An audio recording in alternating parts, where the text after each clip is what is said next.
Il y a du monde à Paris a décidé de battre en brèche un autre cliché. Non, l'homme de Néandertal n'était pas une brute épaisse. Jacques Malater lui consacre son premier film de fiction. Il est notre invité.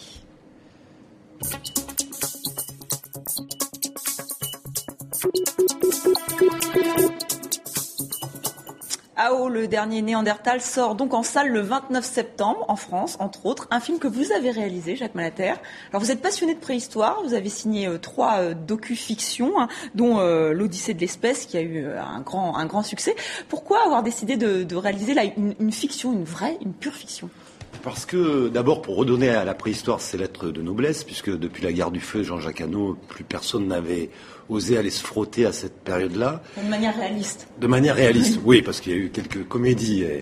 Et aussi parce que finalement, on s'aperçoit que quand on débarrasse nos personnages de fiction d'un tissu social, c'est-à-dire pour une fois, ils sont pas flics, ils sont pas juges d'instruction, ils sont tout simplement hommes, on arrive à se découvrir mieux. C'est-à-dire que dans AO, au-delà du film d'aventure spectaculaire et grand spectacle, on y parle de problèmes auxquels on est toujours confronté, le rejet ou l'acceptation de la différence, l'identité, le métissage aussi. Planétaire, le métissage, la famille recomposée et la place de l'homme dans la nature. Alors vous dites que AO AO qui est donc le dernier Néandertal, est un personnage de cinéma qui a une vraie gueule.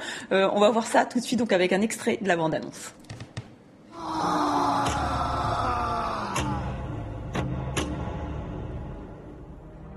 Je veux retourner là où je suis né. Ok. Les hommes à la face peinte ont peur de moi. Je suis seulement différent d'eux.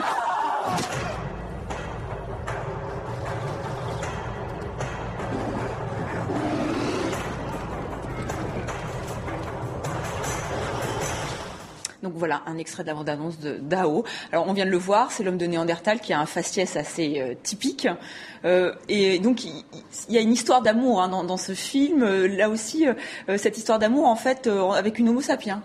Oui, c'est en fait deux personnages très distincts puisqu'ils ne sont pas de la même espèce humaine. Nous, on est les homo sapiens sapiens. Et lui, c'est un Néandertal. Et ils vont se découvrir autour d'un enfant.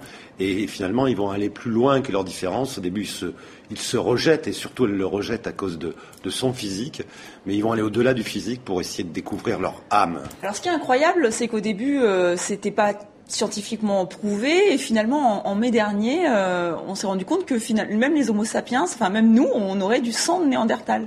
Oui, et ça c'était une belle et jolie découverte parce qu'on aurait sorti le film au mois de janvier, on nous aurait traité de doux affabulateur, ou en tout cas on aurait brandi la carte de visite et licence poétique.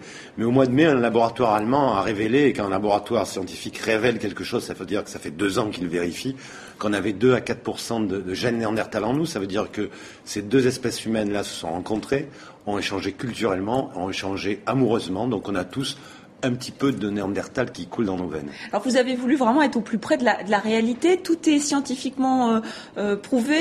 Je pense par exemple à la place des femmes. Parce que là, c'est pas la femme tirée par les cheveux, comme on a pu voir certains clichés. C'est pas du tout ça. Elles sont là et bien là. Je crois qu'au-delà de réhabiliter Néandertal, il faut juste réhabiliter la préhistoire.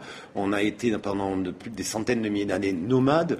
On est devenu le premier prédateur sur la planète devant tous les autres animaux. Donc tout ça s'est fait par intelligence et par cœur. Et bien évidemment, les femmes n'étaient pas, comme on les représente dans certaines bandes dessinées, tirées par les cheveux par leur brute de mari, mais au contraire étaient des chasseuses, elles étaient les porteuses de vie. Alors un mot du tournage qui a été quand même assez extrême. On va voir quelques images donc de ce tournage où on voit là les figurants qui s'entraînent en civil, si j'ose dire. Oui, c'est 4 mois de répétition, c'est un casting sur plus de 2200 acteurs pour en garder que 200. 4 mois de répétition parce qu'il fallait que je crée cette famille. Voilà, on voit les images dans le froid et dans les tempêtes réelles parce que j'ai pas voulu tricher avec le spectateur. J'ai pas voulu tourner en studio. J'ai dit non, on va montrer comment était la vie de nos ancêtres. Donc on est allé tourner par exemple en Ukraine sous des températures de moins 20 degrés. Alors, Il y a vraiment, vous avez réinventé le langage aussi, mais pourquoi avoir choisi cette voix off pour nous donner accès aux pensées du personnage ? La voix off, oui, pour donner accès aux pensées du personnage, parce que il y a toujours l'image d'Épinal. On s'imagine pas qu'ils avaient des pensées, on s'imagine pas qu'ils avaient des sentiments, alors qu'ils enterraient leurs morts, ils faisaient des offrandes à leurs morts, ça veut dire qu'ils se projetaient dans un au-delà, ce qui nous différencie fondamentalement des animaux. Donc la voix off, elle est là pour ça, et puis elle est là aussi pour donner la main aux plus jeunes, parce que c'est un film famille, c'est un film aussi fait pour les enfants. Il y a une vraie passion autour de la préhistoire, vous la comprenez, j'imagine ? Oui, je crois qu'on est dans un état de crise. Vous voyez, on est au journal télévisé, il se passe plein de choses très difficiles, les gens sont un peu perdus.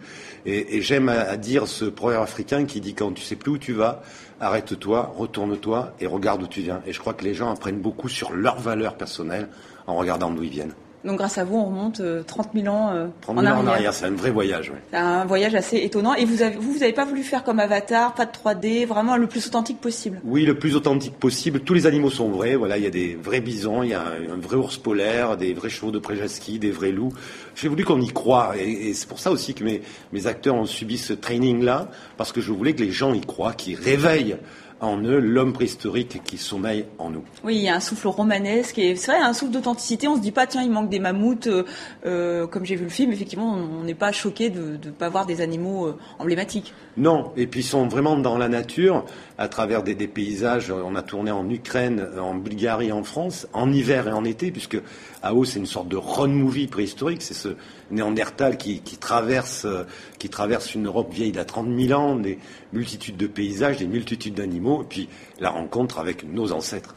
Très bien, merci beaucoup Jacques Malater d'être venu sur le plateau de TV5 Monde. Donc AO, le dernier Néandertal sort le 29 novembre, un road movie, le premier road movie préhistorique.